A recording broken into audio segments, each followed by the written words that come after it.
કૂવો ખોદવા જાઓ ત્યાં સરિતા નીકળે અને કંઈક અલગ તાસીર છે આ માટીની. અહીંયા મહાભારત વાવો અને ગીતા નીકળે.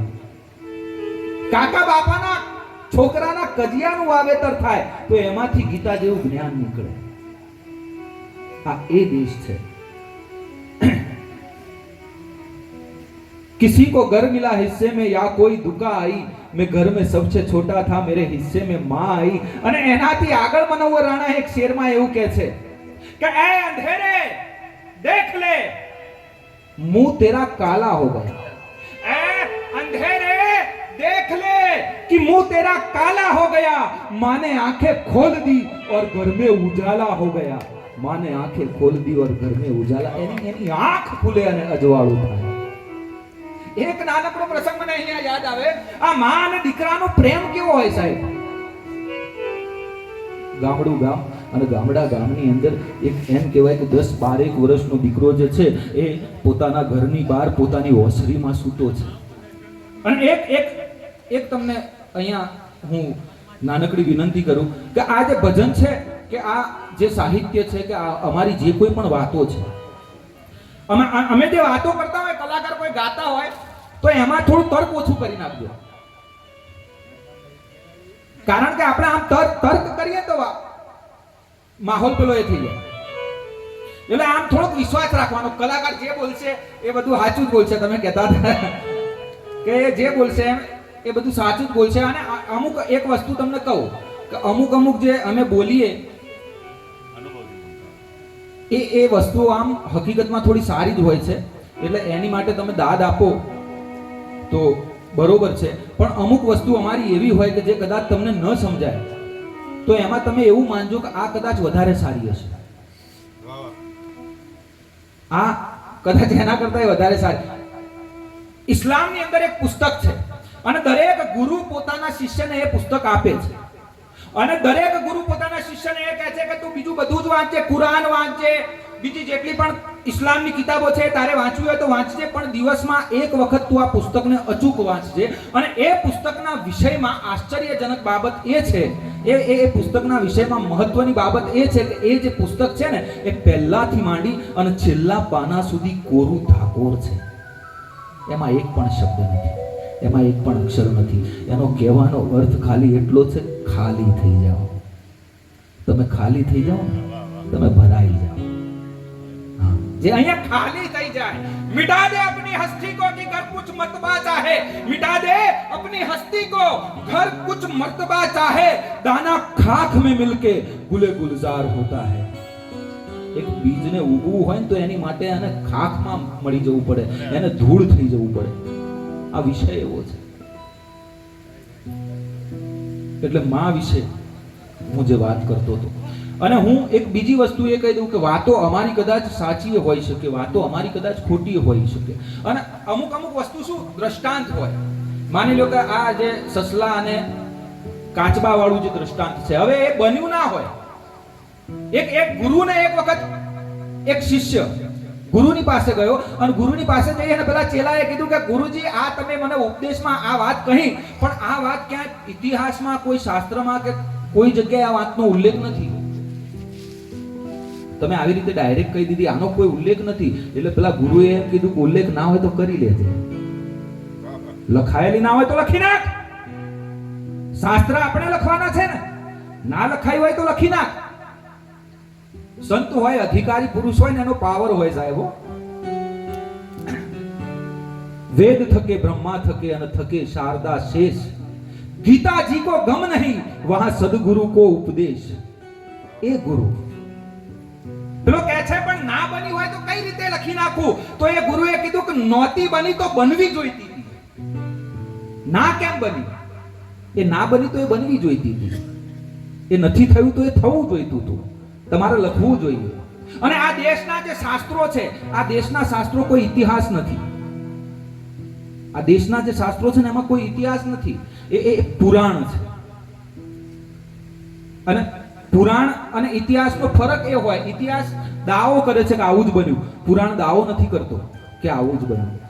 ગીતાનો જે ઉપદેશ છે, આપણને ઘણી વખત એવો પ્રશ્ન થાય કે કૃષ્ણએ મહાભારતના યુદ્ધની અંદર રહી અને આ ઉપદેશ આપ્યો કઈ રીતે?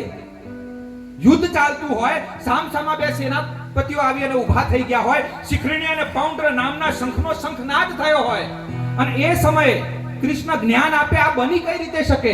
પણ થોડુંક પ્રતીક સ્વરૂપે લઈ લઈએ, થોડાક તર્કમાં જો લઈ લઈએ વાતને, તો એ વાત જે છે ને એ ખાલી એક પ્રતીક છે. એ મને અને તમને એમ કહેવા માંગે છે કે આ જે જીવન છે ને એક યુદ્ધ જ છે. ત્યારે યુદ્ધ થયું ના થયું બરોબર, આ જીવન યુદ્ધ છે.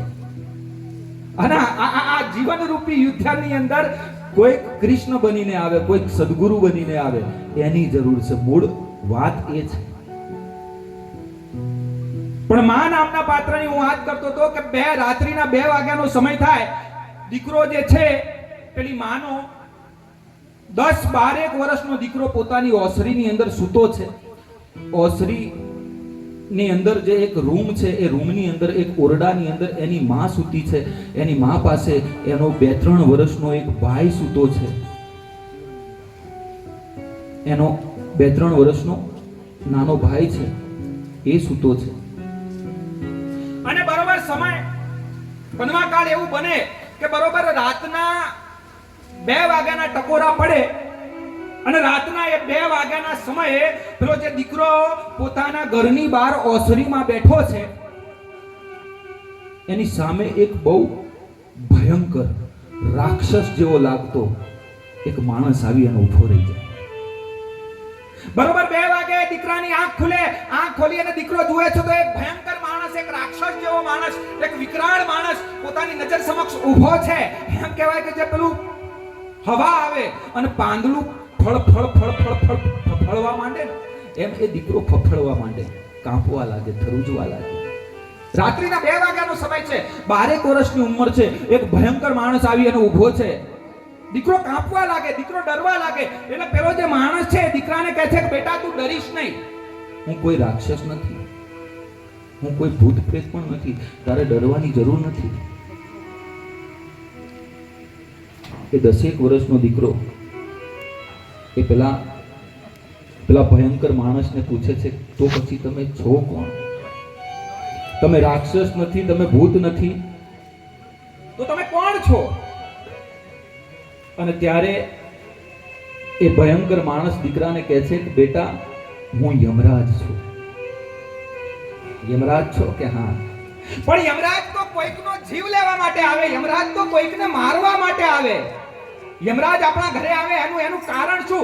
એ કોઈક જીવ લેવા માટે આવ્યો હોય. મેં પહેલા કીધું કે વાતો સાચી હોઈ શકે, વાતો ખોટી હોઈ શકે, પણ વાતની અંદરથી નીકળતો જે મર્મ છે, જે બોધ છે, એ સાચો કે ખોટો ના હોય. બોધ તો બોધ હોય. આ ખાલી દ્રષ્ટાંત છે, બોધ છે. એ દીકરો પેલા યમરાજને કહે છે કે તમે કોનો જીવ લેવા માટે આવ્યા છો? યમરાજ કહે છે કે તારા ઘરની અંદર તારી માં સૂતી છે. દીકરો કહે છે કે હા, બસ હું એ માનો જીવ લેવા માટે આવ્યો. 12 વર્ષનો દીકરો, પણ દર્દ જે હોય છે દિલના એ આવીને બહાર બોલે છે. રહે જો મૌન આંખો તો, રહે જો મૌન આંખો તો આંખેથી અશ્રુની ધાર બોલે છે. અને ફકીરે હાલ જોઈને પરખ કરશો નહીં નાજીર, જે સારા હોય છે એમના તો બધા સંસ્કાર બોલે છે. જે સારા હોય છે એમના તો બધા સંસ્કાર બોલે છે. અને હરિયાળ ઘરેમાં હોય અને ફળિયામાં કુંજરડા ફરે, પછી એને વયની વાટ્યું ન હોય એ કેહર બચ્ચાને કાગડા. 10 વર્ષનો એ દીકરો હતો, પણ એ દીકરાની અંદર એવી બુદ્ધિ, એ દીકરાની અંદર એવી સમજણ. એ યમરાજના પગની અંદર પડી અને પેલો જે દીકરો છે પોતાનું નાક રગડે છે. નાક રગડી અને એ દીકરો યમરાજને એમ કહે છે કે યમરાજ તમે જુઓ તો ખરા, મારી જે માં છે ને એ માની બાજુમાં એક 2-3 વર્ષનો મારો ભાઈ સૂતો છે. તમે મારી માને જો અહીંયાથી લઈ જશો, તમે મારી માનો જો જીવ લઈ લેશો તો મારો ભાઈ જીવી નહીં શકે, હું એને મોટો નહીં કરી શકું. અને તમારે તો એક જ જીવ લેવો છે ને, તમે તો મારી માને મારી નાખશો તો 2 જીવ ભેગા જશે. માટે તમે મારી માને ન મારો. અને તમારે જો જીવ જ જોઈતો હોય તો યમરાજ તમે મારો જીવ લઈ લો. તમારા દરબારમાં તો જીવની જ જરૂર છે. મારો જીવ લઈ લો, પણ તમે મારી માને છોડી મૂકો. અને ત્યારે એ યમરાજ પેલા દીકરાને કહે છે કે બેટા આ શરત નહીં થઈ શકે. દીકરો કહે છે કે પણ યમરાજ એક મારી માને જવા દઈએ અને મારી માના બદલામાં તમે મારો જીવ લઈ લો તો એમાં તમને તકલીફ શું છે? અને ત્યારે યમરાજ કહે છે કે ના બેટા આ નહીં બની શકે. કારણ કે આજ સોદો પહેલા થઈ ચૂક્યો છે. મારી વાતનો પ્રાણ અહીંયા છે. યમરાજ એના દીકરાને કહે છે કે બેટા આ જે સોદો છે ને પહેલા થઈ ચૂક્યો છે. હું આવ્યો તો તારો જ જીવ લેવા હતો, હું તને જ લેવા માટે આવ્યો તો, પણ તારી માં જોઈ ગઈ, તારી માં જાગી ગઈ અને તારી માએ કહી દીધું કે મને લઈ જાઓ, મારા દીકરાને છોડી દો. મોઢે બોલું માં, મને હાથે જ નાનપણ હાંભળે પછી મોટપ કેરી મજા, જોને કડવી લાગે કાગડા, મોટા કરી અને માતે તારા ખોળેથી કહતા કર્યા ફરી ખોળો ખૂંદવા કરને બાળક કાગડા. અને દિયા માસ ગળે જેની હાડે હેવાયા કરે, પણ જેની માતા જાય મરે એને કેમ વિહરીએ કાગડા. આ મા પાત્ર એવું છે. 6 વર્ષની ડોક્ટર બી.આર. આંબેડકરની ઉંમર, બાબા સાહેબ આંબેડકરની ઉંમર. ઘણા પ્રસંગોની અંદર કહેતા હોઉં છું, અને આપણો જે સમાજ છે ને, અમુક આપણા સમાજની અંદરથી બાબા સાહેબ માટે અમુક લોકો એવું કહેતા હોય છે. માનો પ્રસંગ છે મને ખબર છે, પણ અમુક બાબા સાહેબ માટે કહેતા હોય છે કે ડોક્ટર બી.આર. આંબેડકર એ જો બીજા કોઈ સમાજની અંદર જન્મ્યા હોત ને તો એ વધારે આગળ હોત. એ બીજા કોઈ દેશની અંદર જન્મ્યા હોત તો પણ વધારે આગળ હોત, વધારે મહાન હોત.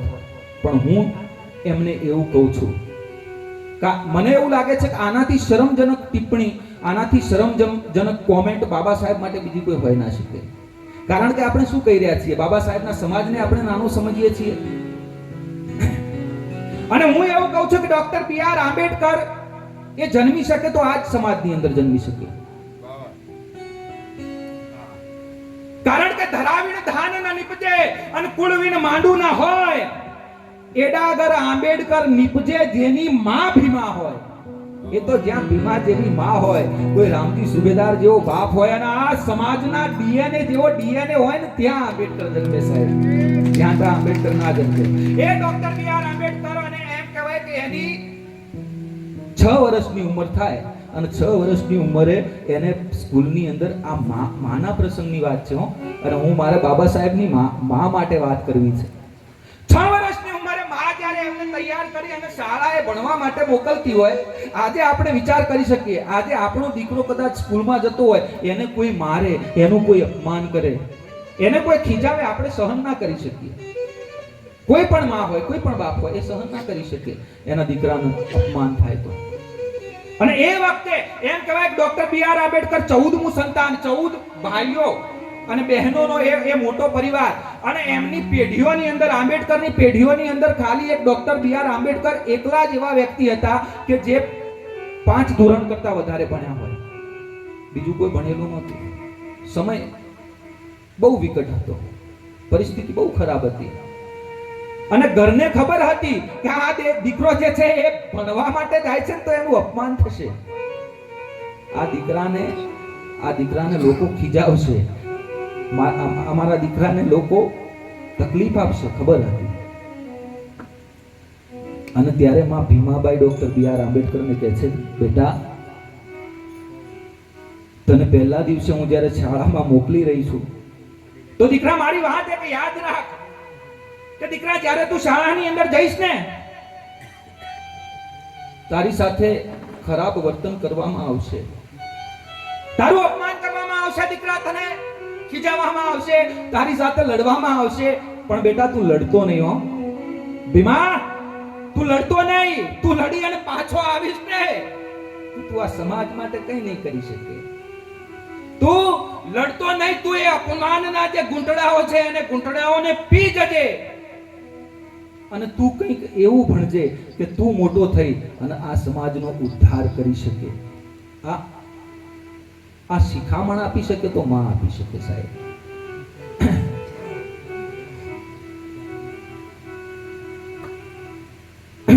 અને આપણે તો માણસના પ્રેમની વાત કરીએ, પણ આ માં જે છે ને, માં પાત્ર પરમાત્માએ દરેકને, ચાહે એ માણસ હોય, પશુ હોય, પંખી હોય, દરેકને આ મા નામના પાત્રની ભેટ આપી છે. મા દરેકને હોય. અને માણસના પ્રેમની તો આપણે વાત કરી, દરેક મહાન પુરુષ છે એની પાછળ માનો ક્યાંક ને ક્યાંક હાથ છે જ. પણ એક પ્રાણીનો મા પ્રત્યે પ્રેમ હોય તો એ પ્રેમ કેવો હોય? મારે થોડી જ વારમાં હવે આપણે અહીંયાથી શ્રદ્ધાંજલિ રજૂ કરવી છે.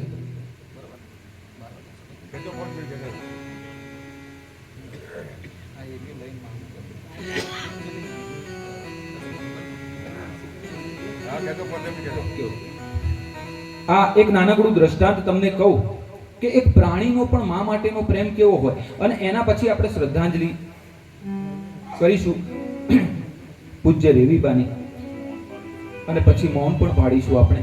એટલે અત્યારે જેમ છો ને એમના એમ બેઠા રહેજો હો. અત્યારે થોડી વાર માટે મારે આ પ્રસંગ કહી અને તરત જ શ્રદ્ધાંજલિ કરાવી છે અહીંયાથી. એક પ્રાણીનો મા માટેનો પ્રેમ કેવો હોય? ગામડું ગામ, અને એ ગામડા ગામની અંદર એમ કહેવાય એક મંદિર, કાળિયા ઠાકરનું મંદિર. રોજ સવાર પડે એટલે પેલો પૂજારી જે છે એ આમ ઉઠી અને કાળિયા ઠાકરનું એ મંદિર એટલે કાળિયા ઠાકરની આરતી કરે. એની પાસે એક ઢોલક છે, એ ઢોલક વગાડી અને પૂજારી કાળિયા ઠાકરની આરતી કરે. એમાં એકાદ દિવસ ઘટના એવી ઘટે, એ મંદિર જે છે એ મંદિરની બાજુમાં એક બકરાનો વાડો છે. એટલે આ બાજુ પેલો જે પૂજારી જે છે એ બરોબર એમ કહેવાય ઢોલક લઈ અને આરતીની શરૂઆત કરતો હોય, એ બકરાના વાડાની અંદરથી એક બકરીનું બચ્ચું એમ કહેવાય ઊભું થઈ અને આવે, અને પેલો જે પૂજારી છે એની બાજુમાં આવી અને બેસી જાય. 2-4 દિવસ આ ઘટના બને. પેલો પૂજારી બહુ મન ઉપર નથી લેતો. એને એમ થાય છે કે આ કદાચ આમ તેમ રખડતું હશે, ફરતું હશે, અને અનાયાસ કદાચ આવી અને બેહી જતું હશે. બરોબર, મન ઉપર નથી લેતો વાતને. પણ આ ઘટના જે છે એ વારંવાર બને, લગભગ 15 દિવસ સુધી આની આ ઘટના સતત. રોજ પેલો પૂજારી જે છે એ ઢોલક લઈ અને આરતીની શરૂઆત કરે, અને પેલી બકરીનું બચ્ચું જે છે એ પૂજારીની બાજુમાં આવી અને બેસી જાય. એટલે 15મા દિવસે પેલો પૂજારી પેલા બકરીના બચ્ચાને પ્રશ્ન કરે છે. 15મા દિવસે પૂજારી બકરીના બચ્ચાને કહે છે કે એ બકરીના બચ્ચા, એ લવારા, હું રોજ આ ઢોલક લઈ અને આરતીની શરૂઆત કરું, હું રોજ આ ઢોલક વગાડું, અને તું મારી બાજુમાં આવી અને બેસી જાય છે, તો એનું કારણ શું છે? મારી બાજુમાં આવી અને બેસવાનું કારણ શું છે તને? અને પાછું બેસી અને એ બકરીનું બચ્ચું છે ને એની આંખની અંદરથી આમ આપણે જોઈએ તો આંસુની ધાર થતી હોય. એટલે પૂજારી એ બકરીના બચ્ચાને કહે છે કે રોજ તું આવી અને બેસી જાય. આપણે જાણીએ કે હરણ હોય ને, હરણ, તો એને સંગીત પ્રત્યે થોડોક પ્રેમ હોય, પણ તું તો હરણ નથી, તું તો બકરીનું બચ્ચું. તો તને ગમે છે શું? તને અમે આજે ગાઈએ છીએ આરતી એ ગમે છે? બકરીનું બચ્ચું કહે છે કે ના. તો તને આ મંદિર ગમે છે? બકરીનું બચ્ચું કહે છે કે ના. તને આ કાળિયા ઠાકરની મૂર્તિ ગમે છે? બકરીનું બચ્ચું કહે છે કે ના. તને આજે હું વગાડું એ ઢોલક ગમે છે? બકરીનું બચ્ચું કહે છે કે ના.